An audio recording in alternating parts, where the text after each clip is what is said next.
बिस्मिल्लाहिर्रहमानिर्रहीम। सूरह मुल्क तर्जुमा तफसीर।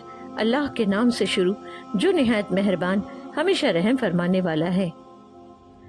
कौन ऐसा है जो तुम्हें रोज़ी दे अगर वो अपनी रोज़ी रोक ले, बल्कि वो सरकश और नफ़रत में ढीठ बने हुए हैं। इस आयत में अल्लाह रब्बुल इज़्ज़त ने फरमाया कि ए काफिरों, अल्लाह ताला ने तुम्हें जो रिस्क दिया है, अगर वो अपना रिस्क और उसके पीछे के असबाब जैसे बारिश या धूप वगैरह रोक ले, तो ऐसा कौन है जो तुम्हें खिलाए और पिलाएगा और तुम तक तुम्हारी गिज़ा पहुंचाएगा। इन कुफ़ार का हाल तो ये है कि उन्होंने इन नसीहतों से असर नहीं लिया और ना ही इन पर यकीन किया, बल्कि वो सरकश और नफ़रत में ढीठ बन गए हैं। इसी वजह से वो हक से करीब नहीं होते। तो क्या वो जो अपने मुंह के बल औंधा चले ज़्यादा राह पर है, या वो जो सीधा चले सीधी राह पर। इस आयत में अल्लाह ताला ने मोमिन और काफिर का हाल वाज़ेह करने के लिए एक मिसाल बयान फरमाई। चुनांचा इरशाद फरमाए कि ए लोगों, क्या वो शख्स जो अपने मुंह के बल औंधा चले और न आगे देखे न पीछे देखे न दाएं न बाएं, वो ज़्यादा राह पर है, या वो शख्स जो रास्ते को देखते हुए सीधी राह पर सीधा चले, जो मंजिल मकसूद तक पहुंचाने वाली है। आप फरमाए, वही है जिसने तुम्हें पैदा किया और तुम्हारे लिए कान और आँख और दिल बनाए। कितना कम हक मानते हो। यानी ए हबीब सल्लल्लाहु अलैहि वसल्लम, आप मुशरिकीन से फरमा दे कि ए काफिरों, जिस खुदा की तरफ में तुम्हें दावत देता हूँ, वो वही है जिसने तुम्हें पैदा किया और उसने तुम्हारे लिए कान बनाए ताकि तुम अल्लाह ताला की आयत सुनो और उनसे नसीहत हासिल करो।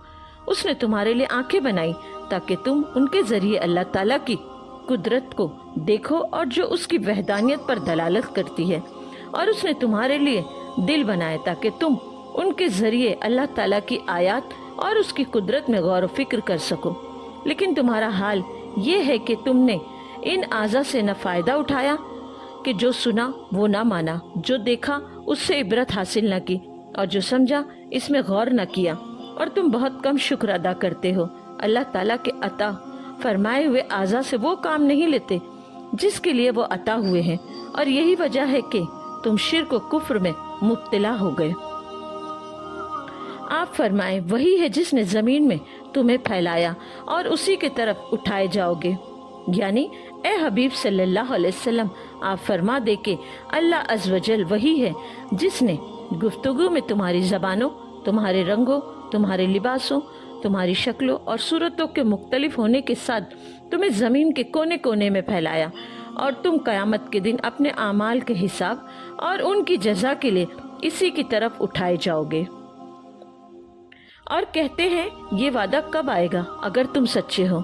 आप फरमाए, ये इल्म तो अल्लाह के पास है और मैं तो यही साफ डर सुनाने वाला हूँ।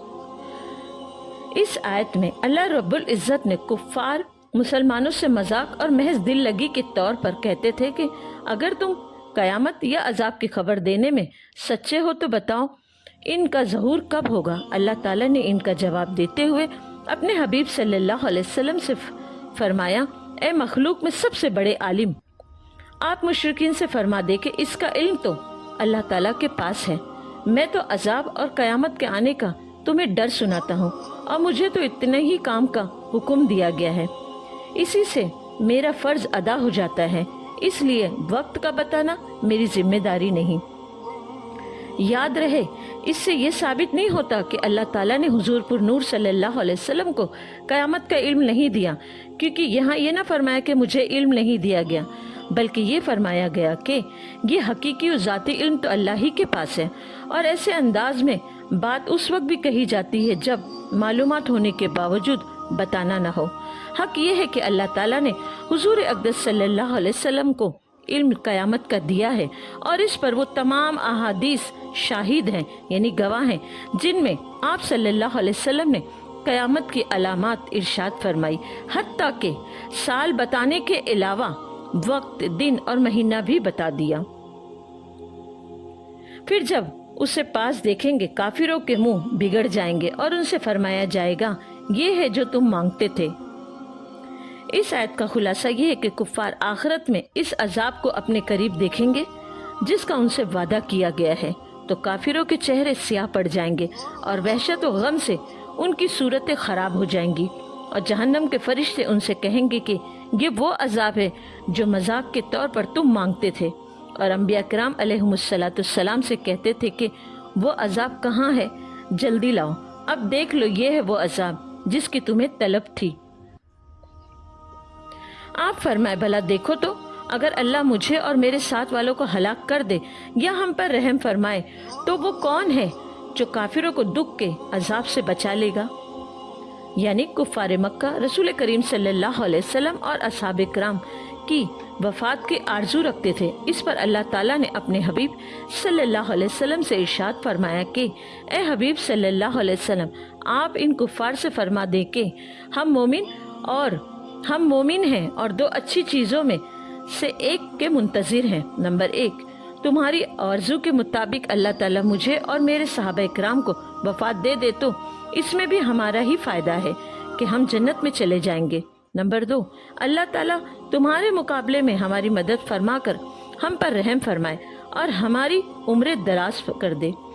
دونوں صورتوں میں فائدہ ہمارا ہی ہے۔ اب تم بتاؤ کہ وہ کون ہے جو تمہیں اللہ تعالیٰ کے دردناک عذاب سے بچا لے گا؟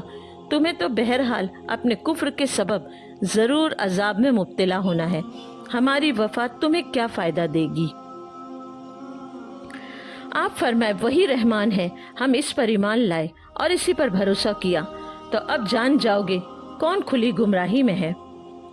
ارشاد فرمائے اے حبیب صلی اللہ علیہ وسلم، آپ ان مشرکین سے فرما دے کہ جس کی طرف ہم تمہیں دعوت دیتے ہیں وہی رحمان ہے، ہم اس پر ایمان لائے اور اسی کی عبادت کرتے ہیں، اور تم اس کے ساتھ کفر کرتے ہو، اور ہم نے اسی پر بھروسہ کرتے ہوئے اپنے تمام امور اس کے سپرد کر دیے ہیں، اور جب تم پر عذاب نازل ہوگا تو تم جلد جان جاؤ گے کہ ہم گمراہی میں تھے یا تم۔ آپ فرمائے بھلا دیکھو تو اگر صبح کو تمہارا پانی زمین میں دھس جائے تو وہ کون ہے جو تمہیں پانی لا دے نگاہ کے سامنے بہتا؟ اس آیت میں اللہ تعالیٰ نے دلیل کے طور پر اپنی ایک نعمت کا ذکر کرتے ہوئے فرمایا کہ اے حبیب صلی اللہ علیہ وسلم، آپ ان مشرکین سے فرما دیں کہ اگر صبح کو تمہارا پانی زمین میں دھس جائے اور اتنی گہرائی میں پہنچ جائے کہ ڈول وغیرہ سے بھی ہاتھ نہ آ سکے تو وہ کون ہے جو تمہیں نگاہوں کے سامنے بہتا ہوا پانی لا دے کہ اس تک ہر ایک کا ہاتھ پہنچ سکے؟ اس کے جواب میں وہ ضرور کہیں گے کہ یہ صرف اللہ تعالیٰ ہی کی قدرت میں ہے۔ تو اس وقت ان سے کہا جائے گا کہ بت جو کسی چیز پر قدرت نہیں رکھتے تھے، انہیں کیوں عبادت میں اس قادر برحق کا شریک کرتے ہو؟ اللہم صلی علی محمد و آل محمد۔